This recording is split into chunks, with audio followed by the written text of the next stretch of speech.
What's up everyone, it's Max here from Muscle World. Today I'm going to talk about swimming in Royal Marines recruit training, and the reason I'm talking about this is because I've had a message on Instagram. I'm going to keep him anonymous because he did send it to me as a private message, and I'm guessing he didn't want to keep it public, didn't want to make it public, so I respect that. He is concerned about swimming, in particular diving down underwater to retrieve bricks and things like that, and having to go underwater, fully submerged, etc. He wants to know some advice on how he can get good at this and how he can overcome these obstacles, how many times he's got to do it. The different types of swimming you do in the marine swimming circuits, they are hard. I find them hard. I found them hard, and they were good fitness. I spent a lot of time going underwater, hypoxic, you do your dives, and you pick your bricks up from the bottom and to the bottom to the top, etc. You also get the battle swimming test, which is a piece of cake. I would do that tomorrow. I would do that today if I had the opportunity to. With regards to the swimming circuits and going underwater, retrieving bricks or whatever you've got to do, I mean, it is a deep pool. I mean, I think it's like 3.5 meters, something like that. Anyway, it is a deep pool. So all I can suggest with that is, firstly, make sure you've had some kind of swimming lessons. Before you do anything else, make sure you can actually swim. Make sure you've been coached by a professional swimming instructor, to ensure you're signed off to be competent to swim alone in a pool, obviously with lifeguards. Next then, all you've got to do is get your confidence up with swimming. That's as simple as that. There's no secret magic ways of doing these dives. All you've got to do is get your confidence up with the water, get used to being in water and performing these movements, and it'll just become second nature to you. So what I would suggest is find a pool near you. Wherever you live, there's going to be a pool within a few miles somewhere. I would even go as far as going on Google, type in your city or your town and say deepest pools in whatever your town is. I did it last year when I did the Navy SEAL challenge. When I tried to mimic that one, I googled deepest pools in Cardiff and then had a look through, found out which was the deepest one, and then went and contacted them. Go there, go in the shallow end, tread some water. Get comfortable with treading the water. Move a little bit deeper, tread some water there. Move a little bit deeper, tread some water there, move to the deepest end of the pool, tread some water there for a few minutes. Climb yourself out, get yourself home. Next thing then, you've got to come back, get used to swimming. Swim a few lengths back and forth. And then what I want you to do is go to the shallow end, just dive down to the bottom, let yourself sink down to the bottom so you're underwater. A few seconds, come back up. Move a little bit deeper down, please repeat the same thing.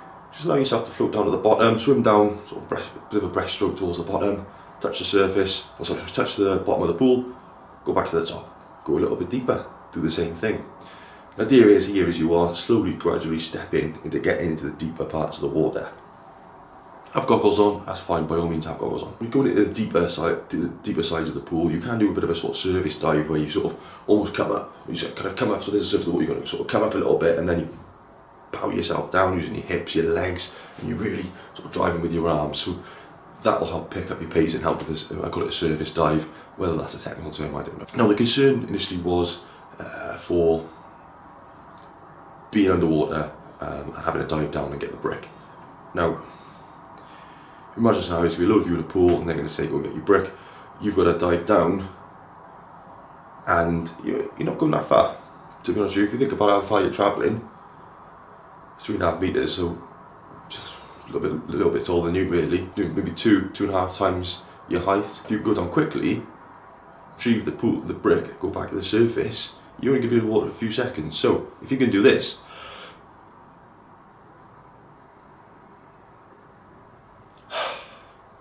then you've done it, because that's how long you're underwater for. So all you do is hold your breath, power it down, really sort of drive, really power down with your arms, pump your legs. The quicker you get down there, the quicker you get the brick, and then feet off the surface, so your feet on the surface, power up as if you were sort of doing a bit of a jump squat, boom, you'll propel up to the surface in a matter of seconds. Not even that, half a second you'll be at the surface. That's all I can say, practice it in the deepest pool you can after you've built up your confidence being underwater. With regards to seeing underwater as well, everyone struggles, alright? You just gotta close your eyes slightly, so your eyelashes do protect you a little bit, and you just squint a little bit like that, and you will be able to see it. It will still be blurry, it's blurry for everyone as well. You just make out where it is, see it before you go down, make out where it is, and just stay fixed on that. Drive, power down, pick it up. So, plan of action for you. Get swimming lessons if you have not done so already. Make sure you're signed off, make sure someone is a professional, is confident that you are competent. But secondly, find yourself a deep pool.